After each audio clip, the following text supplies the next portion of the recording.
3주째 이제 영적 전쟁에 대해서 이야기를 하고 있어요. 이게 자주 할 수 있는 이야기는 아니고 사실 뭐 듣고 싶어 하는 이야기도 아마 아니실 겁니다. 그럼에도 불구하고 우리 신앙생활에 있어서 이 마귀와의 영적인 전쟁은 굉장히 중요한 의미를 가지고 있다고 볼 수 있습니다. 여러분 잘 정리해 주시기 바라요. 기회가 주어졌을 때 이제 오늘이 이제 마지막 시간인데 제가 오늘 3주 동안 했던 이야기를 좀 정리해서 말씀을 드릴 테니까 잘 정리해서 이 마귀와의 어떠한 싸움에서도 우리가 지고 넘어지는 것이 아니라 능히 이기는 저와 여러분들이 수 있기를 간절히 축원합니다. 자, 정리를 좀 해드릴게요. 여러분 영적 전쟁이 뭐라고 말씀드렸습니까? 막 사단하고 복싱글러브를 끼고 막 싸우는 게 영적 전쟁입니까? 눈에 보이지 않아요. 차라리 그렇게 보인다 그러면 우리가 어떻게 싸울 수 있는 채비라도 할 수 있을 텐데 이 마귀라는 존재가 우리 눈에 보이지 않는다는 게 문제입니다. 그렇지만 권세가 있어요. 힘이 있어요. 그래가지고 그 힘을 가지고 무슨 일을 하냐? 우리로 하여금 예수님을 만나지 못하게 합니다. 예수님을 만났더라고 하더라도 예수님 안에서 누릴 수 있는 여러 가지 행복이 있어요. 그런데 우리 신앙생활에서 행복을 가져가 버립니다. 그래서 신앙생활을 해도 유익이 없고 행복하지 않다. 교회는 다녀서 뭐하냐? 하나님 섬겨봤자 아무 소용이 없다. 이렇게 아예 예수님께 가지 못하게 막아서거나 그렇지 않으면 예수님을 만났다고 하더라도 교회를 다닌다고 하더라도 그게 무슨 의미가 있냐? 하나님 살아계시지 않다. 자꾸 의심하게 만드는 일을 마귀가 하고 있다는 거예요. 이것이 바로 우리에게 존재하는 그렇지만 눈에는 보이지 않는 영적 전쟁의 실상이라는 겁니다. 여러분 이것을 인식하고 계신지 잘 모르겠어요. 공포 영화 이렇게 봐야 뭐 이렇게 사단 마귀라도 도깨비 탈수가 하나 딱 나타나야 뭔가 무서움을 가지고 두려움을 가지는 게 우리 심리지. 아무것도 보이지 않으면 당장 눈에 보이지 않기 때문에 내 앞에 나타나는 게 없기 때문에 없다라고 생각하는 게 일반적인 사람들의 마음이라는 겁니다. 여러분 그렇다고 해서 제가 또 말씀드린 게 있죠. 마귀는 두려워할 대상입니까? 아닙니까? 아닙니다. 확실하신 분들만 그런 줄 믿습니다. 여러분 두려워할 존재가 아니에요. 전혀 그렇지 않습니다. 왜 그러냐면 마귀는 이미 3번이나 완전히 패배했어요. 첫 번째로는 하나님 앞에 찬양 드리던 자가 하나님을 반역해서 하나님의 경배를 자기가 받으려고 하다가 완전히 패배해가지고 권세를 빼앗기고 이 땅으로 내쫓김을 받았고 또 이 땅에서도 사람들의 마음을 현혹시키고 미혹하다가 예수 그리스도께서 이 땅에 오셔서 십자가 위에서 우리를 위해 피를 흘리시고 사흘 만에 부활하심으로 말미암아 사단 마귀가 할 수 있는 죄와 사망의 모든 권세를 다 꺾어놓으신 줄 믿습니다. 예수님이 완전히 이기신 거예요. 그리고 또 뭐라고 약속하셨냐면 예수님께서 이 땅에 다시 오실 때 이 사단 마귀는 이미 패배한 존재지만 예수님이 이 땅에 다시 오실 때 완전히 그들이 무적행 속으로 들어갈 수밖에 없다. 그러니까 시작부터 예수님으로 인하여 이 땅의 마지막 날까지 사단은 하나님 앞에 완전히 패배한 존재인 줄 믿습니다. 이것이 우리의 전제가 돼야 돼요. 그래야 마귀와의 싸움에서 두렵지 않게 그들을 맞이할 수가 있다는 겁니다.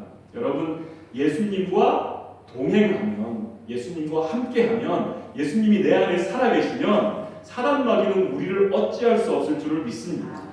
이것이 먼저 분명한 전제가 돼야 돼요.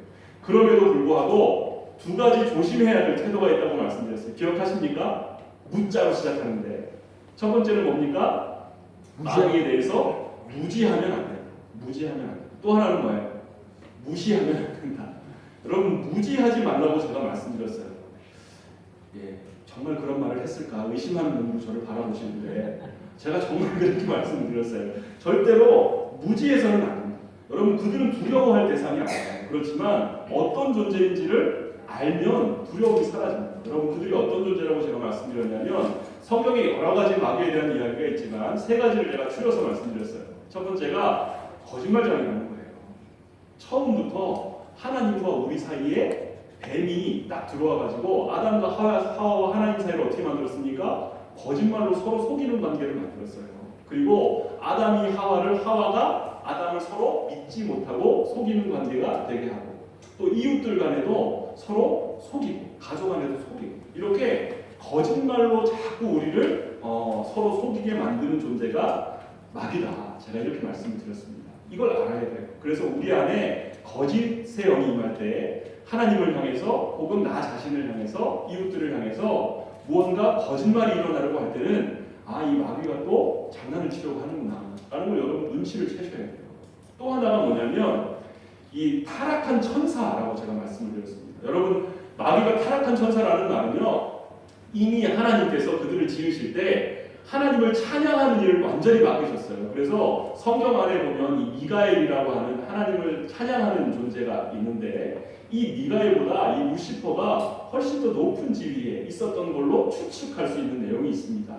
그런데 이렇게 하나님이 귀한 일을 맡겼는데 감사하지 못하고 어떻게 했다고요? 이렇게 있다 보니까 그 찬양을 누가 받고 싶은 거예요? 내가 받고 싶은 거예요. 그러니까 마귀가 자꾸 하나님께 올려야 될 찬양을 자기가 받으려다 보니까 하나님께서 그를 용서하지 않으시고 그의 모든 권세를 빼앗아 이 땅으로 내쫓으신 겁니다. 그래서 하나님 앞에 쫓겨왔는데 계속 뭐는 남아있어요?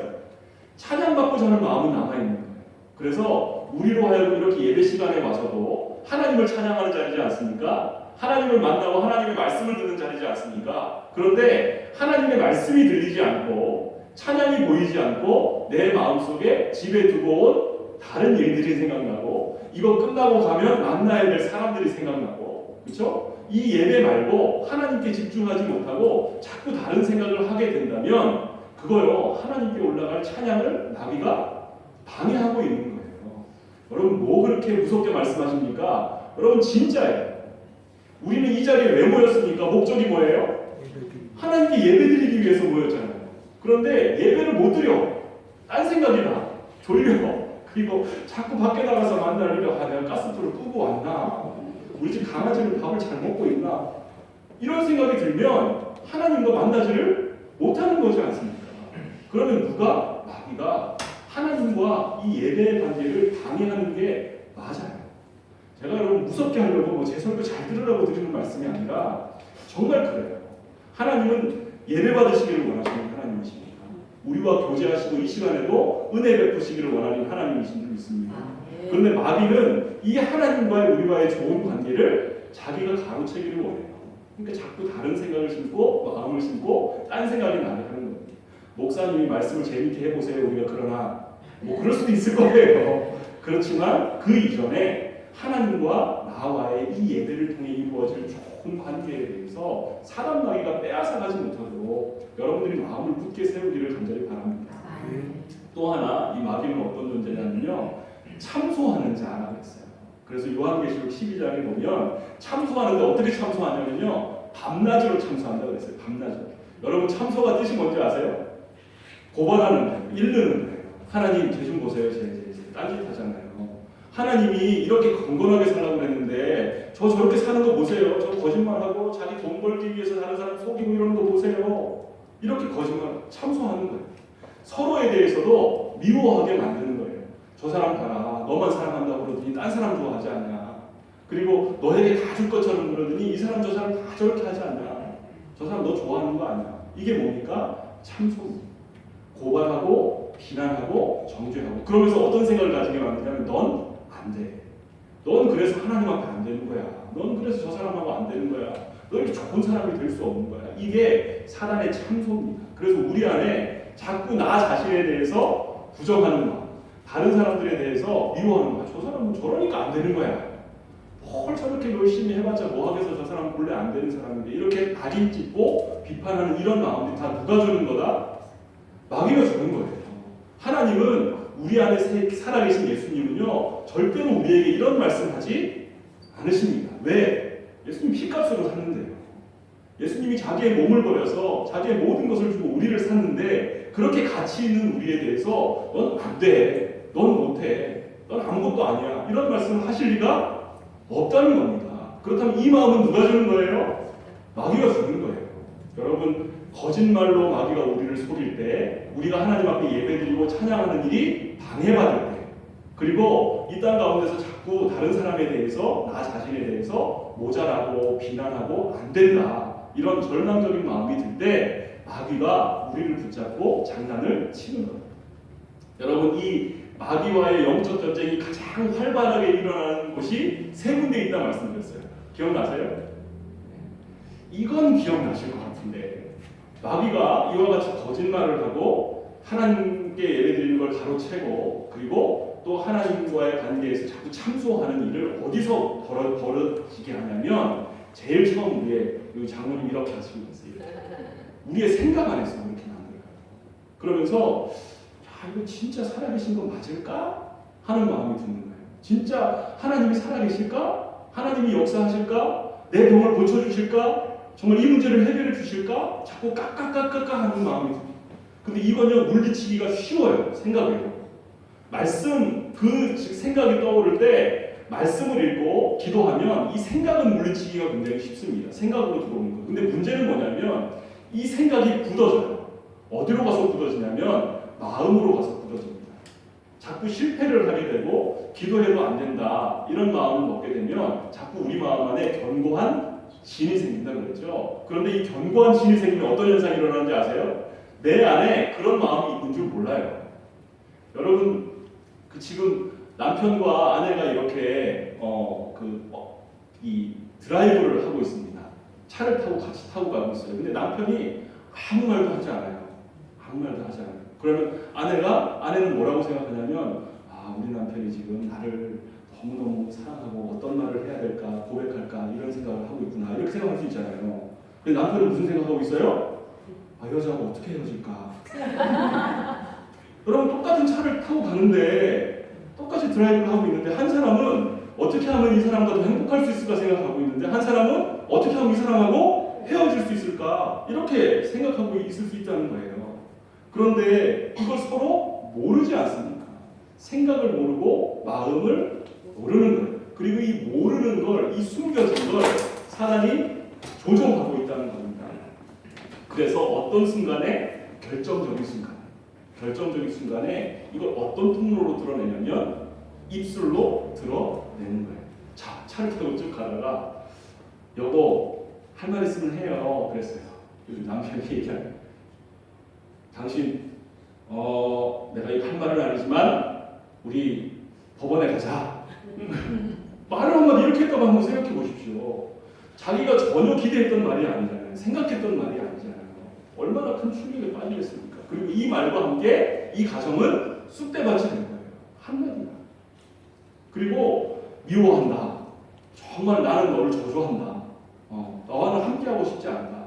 우리가 뱉는 이 말 한마디가 제가 늘 말씀드리는 것처럼 30초가 30년 동안의 상처를 그 마음속에 가지게 만든다는 겁니다. 여러분 생각으로 들어온 것이 마음으로 굳어지고 마음속에 있는 것이 언젠가 입술로 나와서 이 영적 전쟁이 실제 삶의 전쟁이 되게 만드는 게 사단의 목표예요. 어디서부터 차단하라고요? 생각부터. 여러분 생각은 의외로 차단하기 쉬워서 여기에 사단이 우리 안에 자꾸 놀이터로 생각을 만드는 걸 잘 차단하셔야 돼요. 그리고 마음속에 있는 이 사단의 공격은요 생각보다 쉽지 않습니다. 제가 상담 공부를 꽤 오래 했어요. 한 15년 정도 공부를 했어요. 그리고 앞에 앉혀놓고 사람과 이렇게 상담을 나눌 때 조울증 환자도 만나고 우울증 환자도 만나고 폭식증, 거식증에 걸린 환자도 만나서 제가 상담을 해봤는데요. 여러분 정말 자기 마음을 몰라요. 자기가 왜 그런 생각을 하고 왜 그런 행동을 하게 되는지 주변 사람의 문제가 있다고 생각하고 이 식습관의 문제가 있다고 생각을 하지 그 마음속 깊은 곳에 있는 어떤 상처가 자기를 계속 움직이고 있다는 사실을 잘 알지 못해요. 이것만 깨닫게 돼도 내 마음 안에 이런 큰 무거운 상처가 있구나라는 걸 보기만 해도 고칠 수 있는 길이 훨씬 더 쉽게 다가갈 수 있는데 여기까지 가는데 시간이 너무너무 어려운 거예요. 인정하지도 않으려고 하고 보지도 않으려고 한다는 겁니다. 여러분 이 마귀의 존재에 대해서 굉장히 좀 의미 있게 잘 다룬 책이 하나 있는데 읽어보신 분도 계실 거예요. 이 C.S. 루이스라고 하는 사람이 쓴 스크루테이프의 편지라는 책이 있습니다.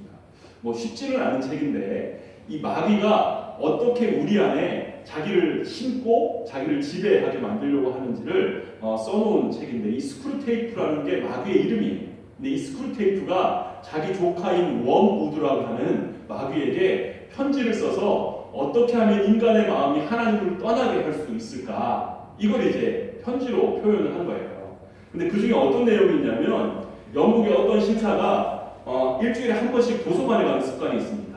그래서 도서관에 가가지고 이 책을 고르다가 이쪽 종교란이 있는 거예요. 기독교란이. 그래서 하나님이 어떤 분일까라는 호기심이 딱 생겼어요. 그 순간에 사단이 무슨 일을 하는지 아십니까? 하나님이 어떤 분일까 생각하고 책을 뽑으려고 그러는데 꼬르륵 소리가 나는 거예요. 배가 고프구나. 밥을 먼저 먹어야지. 이게 중요한 게 아니라 먹고 사는 게 중요한데 밥부터 먹자. 밥을 먹으러 가는 거예요. 밥을 먹으러 가가지고 또 씻고 이제 배가 좀 어느 정도 부르니까 아까 고르지 못한 책을 고르러 다시 한번 가야 되겠다 이런 생각을 하는 거예요. 아니 지금 밥 먹는 시간에 그렇게 또 중요한 거라고 그걸 생각하고 있냐고. 밥 먹는데 소화도 안 되게 딴 생각해. 즐거운 생각해.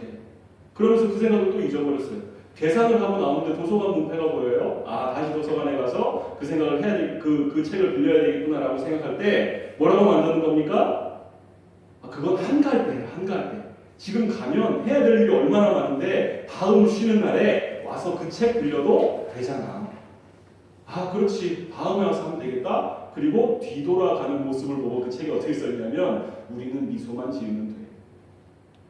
여러분 이렇게 하고자 할 때 우리의 생각을 지배하고 이렇게 하고자 할 때 우리의 마음을 뒤집어 놓고 이렇게 하고자 할 때 자꾸만 나중에 하자 이렇게 미루게 하는 게 누가 하는 일이라고요?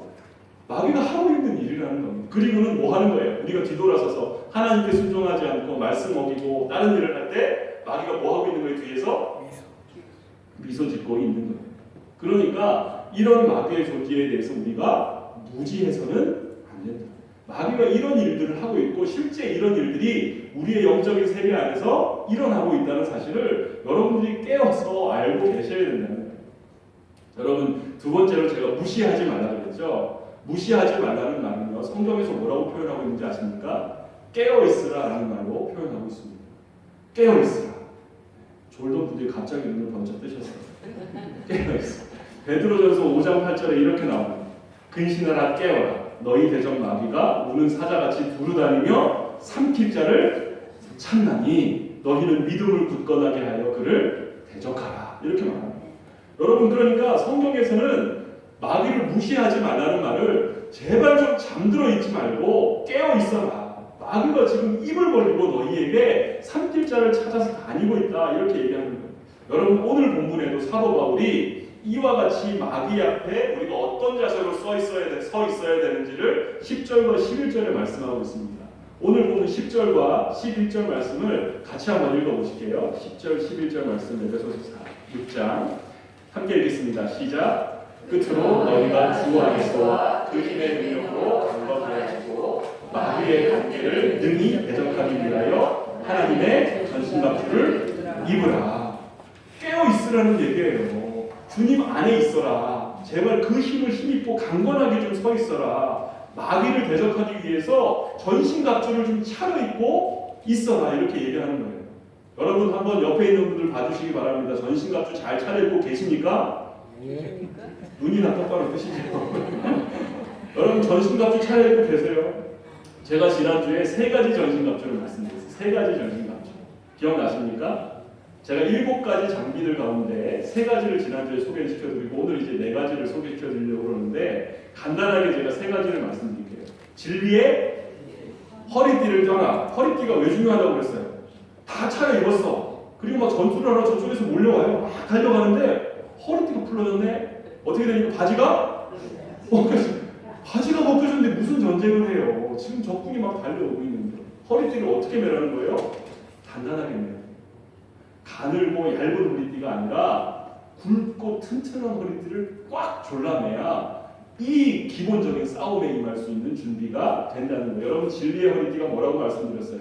자기 감정으로, 자기 느낌으로, 자기 체험으로 예수님을 평가하고 그것으로 신앙생활 하려 하지 말라는 거예요. 예를 들면 오늘 와가지고 은혜가 확 입에서 뭐 말씀이 막 나에게 막 녹아 들어오고 막 오늘 막 황홀한 마음이 들었어요. 그러면 어떻습니까? 예수님이 살아계신 것 같아. 그런데 다음 주에 또 와서 말씀을 듣는데 오늘은 왠지 졸기기만 하고 목사님 무슨 말씀하는지 하나도 못 알아듣고 예배 분위기도 엉망인 것 같아. 그러면 예수님이 진짜 살아계실까? 분위기가 좋을 때는 예수님 계신 것 같고 마음이 심란하고 뭔가 일이 안 되면 예수님 계시지 않은 것 같고 자꾸 감정으로, 느낌으로, 그때의 분위기로 예수님이 계신지 안 계신지를 평가하려고 하는 것이 진리 위에 서 있지 못하기 때문이라 말씀드렸어요. 여러분, 진리의 허리띠를 굳게 맨다는 건 자기의 체험이나 감정이나 느낌이나 분위기로 예수님을 믿는 것이 아니라 하나님의 영원하신 말씀, 그 말씀으로 예수님을 믿으시기를 축원합니다. 그게 진리의 허리띠예요. 진리 그 자체이신 예수님을 그대로 보여주고 담고 있는 말씀으로 믿어라. 그래서 저희 교회가 10주차 새가족 교육을 시키고 있다고 말씀드렸잖아요. 지금 인도자들을 양육하고 있는데 그분들과 10주 생활을 하면서 진리의 말씀이 나로 하여금 예수님을 붙잡게 하고 그 진리의 허리띠를 굳게 매게 하는 일을 저희가 하기 위해서 교회에 들어오는 첫 관문에 이와 같은 새가족 양육을 하도록 만들었다는 말씀을 드렸어요. 그리고 두 번째가 의의 호심경, 이렇게 말씀드렸어요. 여러분, 의의 호심경이란 뭡니까? 이 호심경이 단순히 의의 흉배가 아니라고 말씀드렸죠. 흉배 위에 덧입히는 거예요. 쇠나 구리로 반짝반짝하게 이렇게 덧입혀가지고 창이나 칼이 몸속으로 들어오지 못하게 차단시키는 역할을 하는 거예요. 여러분, 이 의의 호심경이라고 하는 이유가 뭐냐면 우리의 공로나 우리의 능력으로 막을 수 있는 것이 아니라는 거예요. 여러분, 사단의 공격은요, 아까 말씀드린 것처럼 눈에 보이게 다가오는 게 아니에요. 뾰족한 칼 들고 돌아오면요, 우리가 도망가든가 다른 더 큰 무기로 막으면 되는데 보이지 않게 우리 속에서 우리의 가장 연약한 약점을 찌르고 들어옵니다. 그걸 우리 힘으로 막을 수가 없다는 거예요. 그래서 의의 호심경이란 내 공로가 아니라, 내 능력이 아니라, 내 힘과 지혜가 아니라 우리를 위하여 피 흘리신 예수 그리스도의 공로로, 예수 그리스도의 의로 막아야만 한다는 것입니다. 아멘. 여러분, 자기 힘으로 막으려고 하지 마시고요. 내 안에 예수님이 살아계시고, 그 예수님이 나를 위해 피 흘리셨는데 나의 든든한 호심경이 되어 주셨다. 마귀 너는 이 호심경을 뚫고 들어올 수 없다. 선포하면 물러가게 되어 있습니다. 아멘. 여러분, 세 번째로 제가 평안의 복음이 준비한 것으로 신을 신으라 이렇게 말씀드렸어요. 여러분, 로마 군병들 신발 밑에 뭐가 있다고 말씀드렸습니까? 요철이 있다 이렇게 말씀드렸어요. 요철이 왜 있냐면 미끄러지지 말라고 되어 있는. 일반적인 신발은 그냥 평평한데 군인들이 신는 신발 밑에는 이렇게 철을 박든지 아니면 나무를 박아가지고 미끄러지지 않거나 진흙탕에 빠져도 좀 쉽게 나올 수 있도록 했다는 거예요. 여러분, 그리스도인의 신발에는 이 복음의 요철이 있어야 된다는 겁니다. 복음이 있어야 미끄러지지 않고 넘어지지 않고 서로 진흙탕에 빠졌더라도 복음이 살아있는 사람은 더 수월하게 빠져나오게 될 줄 있습니다. 여러분, 표준 세번역 성경으로 15절 말씀을 제가 읽어드릴게요. 오늘 본문 15절 말씀을 보면 표준 세번역으로 이렇게 되어 있습니다. 발에는 평화의 복음을 전할 차비를 하십시오. 여러분, 발 한번 보세요. 저도 구두를 닦았는데 아침에 깨끗합니까? 진짜로 보시는 분들이 계십니다. 여러분, 내 발이 복음을 전할 준비가 되어 있는 발인지, 그건 무엇을 뜻합니까? 내가 누군가에게 복음을 전하기 위해서 준비하고 있고 그 사람을 만나고자 계획하고 있고 그 사람을 위해 기도하고 있는지를 살펴보라는 겁니다. 틈만 나면, 기회만 나면 어떻게든 그 사람을 만나서 예수님의 복음을 증거해야지. 이 복음이 내 안에 있으면 사단이 잘 들어오지도 못하고요, 들어와서 횡패를 부릴 수도 없어요. 복음이 미끄러지지 않게 한다는 겁니다. 복음이 빠졌더라도 빨리 나올 수 있게 우리를 도와준다는 거예요. 여러분, 오늘 말씀드릴 이 네 가지가 있는데 시간이 되는 대로 제가 짧게 말씀을 드릴게요. 여러분, 오늘 여러분께 소개해드릴 또 하나의 장비는요, 믿음의 방패입니다. 본문 16절 말씀을 같이 한번 읽어보겠습니다. 16절 말씀 시작. 모든 것 위에 믿음의 방패를 가지고 이로써 능히 악한 자의 모든 불화살을 소멸하고. 믿음의 방패 가지고. 여러분, 로마 군병들이 사용하는 방패 보신 적 있으세요? 혹시 인터넷이나 사진으로? 여러분, 이렇게 작은 손방패가 아니에요. 이 스쿠툼이라고 해서 이들이 쓰는 방패가 어떤 방패냐면 길이가 약 1.2m 정도 됩니다. 굉장히 크죠? 그리고 폭이 한 80cm 정도 돼요. 그래서 이 방패를 들고 뒤에 몸을 가리면 완전히 자기를 막을 수 있는 거예요. 그리고 이 방패를 가지고 한 20명 정도가 군단을 이렇게 이뤄가지고 앞에서 맞고 옆에서 맞고 방패를 위로 올리면 화살을 쏘아도 앞뒤 양옆이 다 막히게 되는 거예요. 그래서 어떤 화살을 쏴도 이 방패 위에 다 꽂히거나 불화살을 쏜다고 해도 이 방패에 이렇게 물이 붙여져 있기 때문에 좀 무겁긴 하지만 불이 금방 꺼질 수 있게 설계가 되어 있다는 겁니다. 그래서 믿음의 방패라고 하신 이유가 뭐냐면 믿음이 우리를 전방위적으로 사단의 공격을 막게 하는 정말 중요한 방패가 된다는 걸 보여주기 위해서 이렇게 이야기하고 있는 겁니다. 여러분 휴전선에 가면 지금은 이제 중단이 됐는데 혹시 GP에서 저도 그걸 한번 들어본 적이 있어요. 북한 방송을. 대북 방송을 하고 대남 방송을 하잖아요. 지금은 이제 스피커를 켜고 그 방송을 하지는 않는다고 해요. 그런데 북한에서 대남 방송하는 걸 들어보면요 말도 안 돼요. 근데 뭐 정부를 비난하는 것만 있는 게 아니라 아주 처량한 음악을 들려줍니다. 그럼 그 음악을 들으면 뭔가 이렇게 마음이 쓱 이렇게 뭔가 이렇게 끌려가는 것 같은 그런 마음이 정말 든다는 거예요. 근데 뭐 다 거짓말인 거 알고 저렇게 가봤자 뭐 무슨 소용이 있겠어요. 알면서도요 이 무슨 뭐 물에 물 바라보다가 이렇게 물에서 누가 끌려가는 것처럼 저기 한번 가볼까? 이런 마음이 병사들에게 생긴다는 거예요. 그래서 실제로 월북을 하는 사람도 있었어요. 사고 크게 치고 조준이라 그래서 뭐 15명을 죽이고 월북하는 사람도 있지 않았습니까?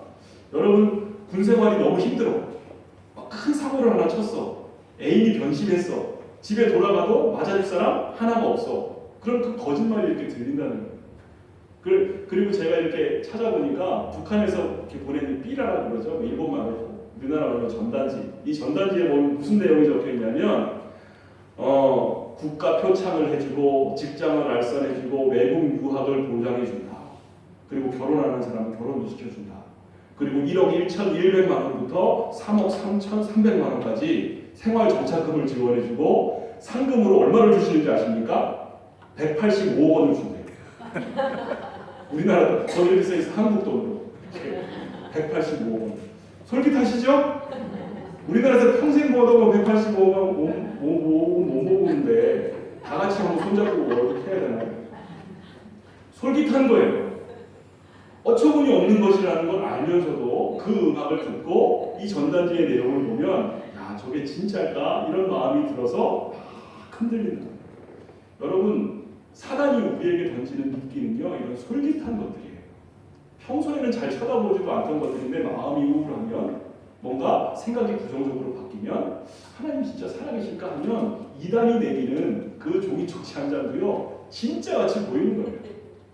그래서 평소 같았으면 거들떠보지도 않을 걸 그냥 쑥 빨려가듯 따라가게 된다는 겁니다. 그래서 우리가 뭘 세우고 있어야 되냐면 믿음의 방패를 분명하게 세워야 할 줄 믿습니다. 여러분 믿음의 방패 어떻게 세우는 거예요? 알고 계세요? 앞에서 오면 앞에 세우고 옆에서 오면 옆에 세우면 되죠. 이렇게 하면 되나요? 여러분 믿음의 방패를 세우는 방법은 3가지밖에 없습니다. 첫 번째로 사람이 마음으로 믿어 의에 이른다 그랬잖아요. 내 마음이 진짜 예수님 믿는지를 확인하시는 거예요. 내가 진짜 예수님이 내 안에 살아계신지를 확인하시는 거예요. 알고 계세요? 그리고 예수님이 내 안에 살아계십니다. 입으로 시인하는 거예요. 여러분 믿음의 방패를 세우는 건 어렵지 않아요. 내 안에 지금 예수님이 살아계시구나 생각하고 믿어졌다면 입으로 예수님 지금 내 안에 함께해 주셔서 감사합니다. 예수님의 놀라운 능력이 나와 함께함을 믿습니다. 자, 어려운 게 한 가지 있어요. 믿음의 방패를 세우는 어려운 게 뭐냐면 삶으로 증명하는 겁니다. 내가 마음으로 믿는 것, 그렇죠? 이건 아마 분명하실 거예요. 그리고 입으로도 내가 예수님 믿습니다. 예수님과 함께하길 원합니다. 고백할 거예요. 근데 뭐가 어려우냐면 이 믿음이 삶으로 증명되는 게 쉽지가 않아요. 그런데 이 3가지가 잘 이루어지면 믿음의 방패가 견고하게 세워지게 됩니다. 여러분 기억하시기 바라요. 내가 믿음의 방패를 세운다는 건 마음으로 믿는 것, 입으로 시인하는 것, 삶으로 증명하는 것. 내 믿음이 예를 들면 내가 인정하는 게 아니라 내가 입으로 말하고 내가 이렇게 속으로 생각하는 게 아니라 내 옆에 있는 사람이 저 사람 보면 진짜 그리스도인 것 같아. 저 사람 보면 예수님 살아있는 것 같아. 저 사람 보니까 내가 지향교회 한번 가보고 싶어. 이게 증명된 믿음. 내 스스로 확인한 믿음이 아니라 증명된 믿음. 여러분 이와 같은 믿음의 방패를 세우시기를 축원합니다. 그리고 또 하나 구원의 투구를 써라 그랬습니다. 여러분 구원의 투구는 이 보신 적이 있는지 모르겠는데 이 투구를 이렇게 쓰면요 눈이 이렇게 있고 코까지 이렇게 덮어요. 그래서 눈과 입만 이렇게 밖으로 보이게 되어 있는 투구고 그 안에는 가죽이라든지 천으로 되어 있어서 둔기로 이렇게 맞아도 충격이 흡수될 수 있을 정도로 되어 있다고 합니다. 여러분 신체의 제일 중요한 약점이 머리와 얼굴에 집중되어 있다는 건 적들이 잘 알고 있죠. 그래서 제일 연약하니까 공격하기도 또 쉬운 곳이고 그래서 머리를 공격을 하죠. 사단이 우리의 머리를 공격한다는 건 아까 말씀드린 대로 생각을 공격한다는 겁니다. 생각을. 머릿속에 자꾸 더러운 생각, 악한 생각, 부정적인 생각을 집어넣고 생각을 주장한다는 건 첫 번째로 이 망각하게 만드는 거예요. 내가 하나님의 자녀라는 거. 내가 예수님의 자녀라는 걸 잊어버리게 하는 거예요. 잊어버리고 있다가 죄를 저질렀어. 그래놓고는 무슨 마음을 주는지 아십니까? 무슨 생각을? 그래서 너는 안 되는 거야. 너는 죄인이잖아. 예수님 이제 한두 번이지. 그것도 뭐 예수님 용서하시는 것도 뭐 어제 오늘 일이지. 이걸 무슨 몇 번을 반복하고 가가지고 예수님 용서해달라고 그러면 너희들 뭐 면목 없지도 않냐? 예수님 또 알아주시겠냐? 이런 마음이 들게 합니다. 여러분 이게 사람이 주는 생각이라는 거예요. 제가 예전에 섬기던 교회 권사님 한 분이요 간이식 수술을 받았어요. 근데 젊은 분 간이식을 받은 거예요. 근데 굉장히 성공적으로 수술이 잘 됐어요. 그래서 모든 분들이 하는 말이 저분은 아프기 전보다 훨씬 더 건강해진 것 같다. 그 연세에 비해서 훨씬 더 활기차게 활동도 하시고 신앙생활도 열심히 하시는 거예요. 근데 그분이 그전에는 야채를 좋아했는데 이 간이식 수술을 받고 나니까 고기가 자꾸 땡기고 먹고 싶다는 거예요. 아마도 이 간을 준 사람이 고기를 좋아했던 사람인가 보다 그래요. 근데 그분이 그 뒤에 하시는 말씀, 이런 말씀 제가 잊혀지지가 않아요. 목사님, 간 하나만 이식을 잘 받아도 이렇게 삶이 바뀌는데 수술도 하지 않고 우리의 삶을 다 바꿔주시는 예수님을 왜 안 믿으려고 하는지 참 이해를 할 수가 없대요. 그러면서 뭐라 그러는지 아세요? 예수님 이식 수술 이런 거 없나? 이러십니다. 예수님 이식 수술 일찍 왜 없어요? 그게 전도죠.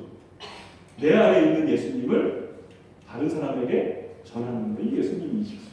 우리 악하고 어리석고 부정적인 생각들을 빼내고 여기에 예수 그리스도의 생각으로 거룩한 생각으로 가득 차게 하는 것이 주님이 하시는 이식 수술인 줄 믿습니다.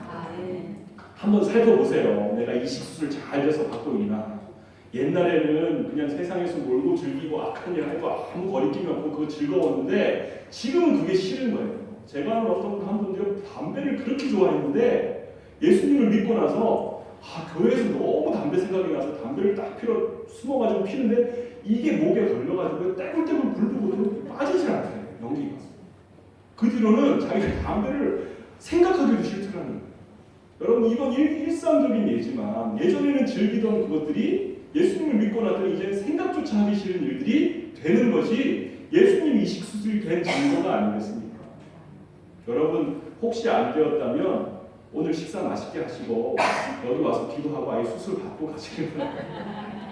우리 지향교회가 이 성령의 수술대가 되고 예수님 이식 없는 사람들이 와서 이식 수술 잘 받는 그런 유명 종합대학병원 같은 그런 교회가 될 수 있길 바랍니다. 여러분 마지막으로 성령의 검, 하나님의 말씀. 여러분 앞에 말씀드린 이 6가지는 다 뭐예요? 이 5가지는 6가지는 다 뭐예요? 방어용 장비잖아요. 방어용 장비. 그런데 이 유일한 공격용 장비가 이 글라디우스라고 하는 검이에요. 근데 여러분 로마의 이 검이 어떤 특징을 가졌는지 아십니까? 이거 알아요. 왜 그러냐면 보신 적이 있는지 모르겠지만 다른 일반적인 검들과 굉장히 다릅니다. 그래서 여러분 전쟁 영화 같은 거 보면 뭐 창도 쓰고 긴 장검도 쓰고 뭐 짧은 이렇게 단창도 쓰고 그러잖아요. 그런데 이 사람들이 글라우디스라고 하는 이 무기를 쓰는 이유가 있어요. 왜 그러냐면 방패 때문에 그렇습니다. 방패가 굉장히 크죠. 그래서 이 방패를 가지고 빠르게 이동하는 게 사실 어렵잖아요. 그러면 적들이 오는 걸 기다리는 거예요.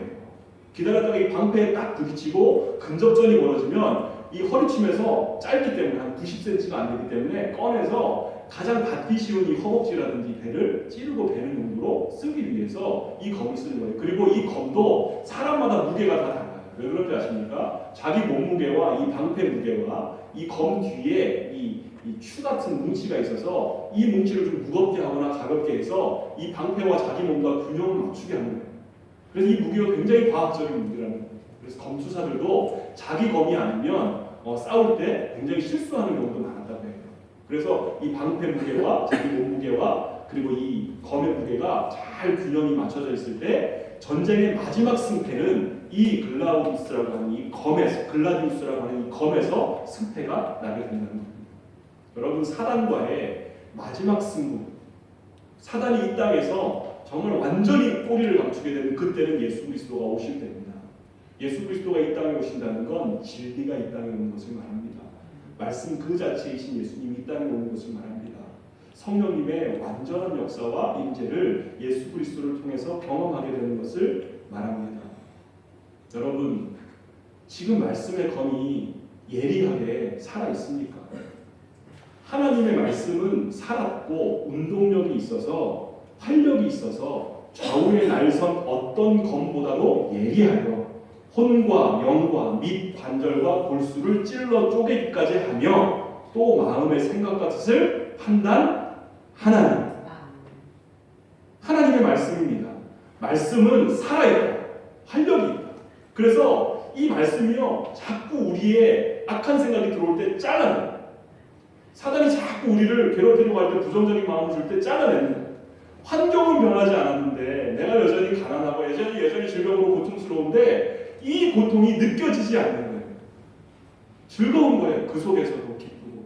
이 땅에서의 가난, 사람들이 다 손가락질하면 너 그렇게 사는 거 좀 힘들지 않냐? 그러면서 무슨 교회를 왜 다니냐? 이렇게 말을 해도 교회에 가야 내가 살아있다는 의미가 들고 하나님이 나를 만져주시는 느낌이 들고. 저는요 고등학교 시절을 그렇게 보냈어요. 너무 우울하고 정말 왜 고등학교 때 괜히 센치해지고 막 그러지 않습니까? 그런 마음이 들 겨를이 없었어요. 왜냐하면 그냥 교회 가면 되니까. 교회에 가면 마음이 그렇게 평안해질 수가 없는 거예요. 그리고 나중에 드는 생각이 어떤 생각까지 가게 되냐면 집에 들어갈 때 이 문고리를 잡고 기도하는 거예요. 하나님, 우리 집이 교회가 되게 해주세요. 할렐루야. 그리고 정말 그렇게 기도했는데 15년 만에 하나님이 우리 부모님들이 예수님을 영접하게 해주셨어요. 저는 그것도 아직도 믿어지지가 않아요. 처음 교회 가시던 날도 이분들이 교회 갈 거라고 생각을 안 해봤거든요. 기도는 하는데 전도는 하는데 교회 좀 다녀주세요. 제가 이렇게 말씀을 하는데요. 진짜 교회 갈 줄 몰랐어요. 그런데 그것도 하나님 해주시더라고요. 말씀대로 하시더라고요. 말씀대로. 그 말씀을 믿은 대로 하시더라고요. 그런데 말씀이 따로 급박이에요. 교회에 오면 목사님 말씀하니까 듣기는 해. 성경책이 펴져 있어서 가끔 보기는 해. 그런데 이 말씀이 내 안에 들어와서 활력이 있고 운동력이 있고 역사하는 걸 경험해보지 못하면 사단이 와도요 이 검 휘둘 수 없습니다.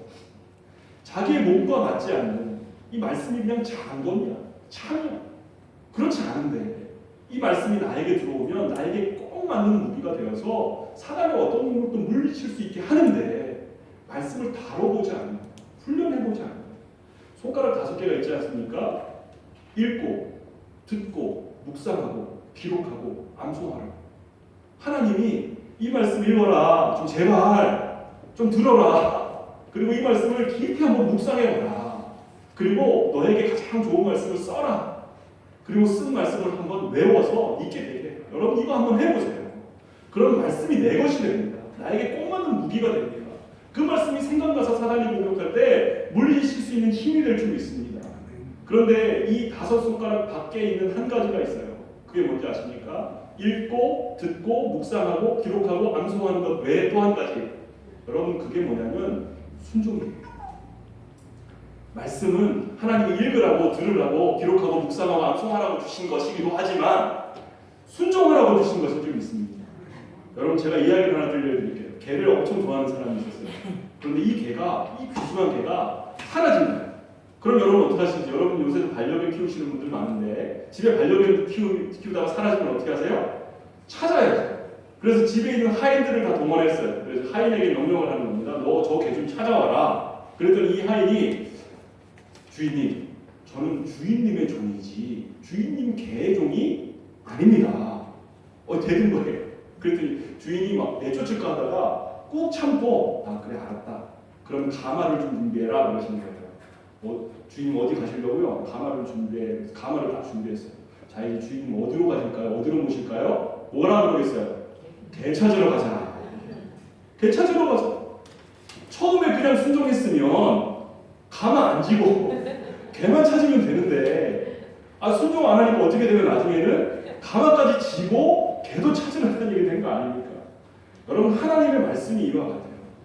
하나님의 말씀이 떨어질 때 가장 가까울 때 가장 가벼울 때 순종하면 그게 우리의 양식이 되고 그것이 우리의 힘이 되고 우리를 이렇게 세워준 능력이 됩니다. 그런데 말씀에 순종하는 걸 자꾸 뒤로 미루면 뭐가 되는지 아세요? 짐이 돼요. 여러분 하나님의 말씀이 짐이 되게 하는 게 사단의 목표입니다. 여러분 기억하십시오. 하나님의 말씀은 짐이 아니라 검입니다.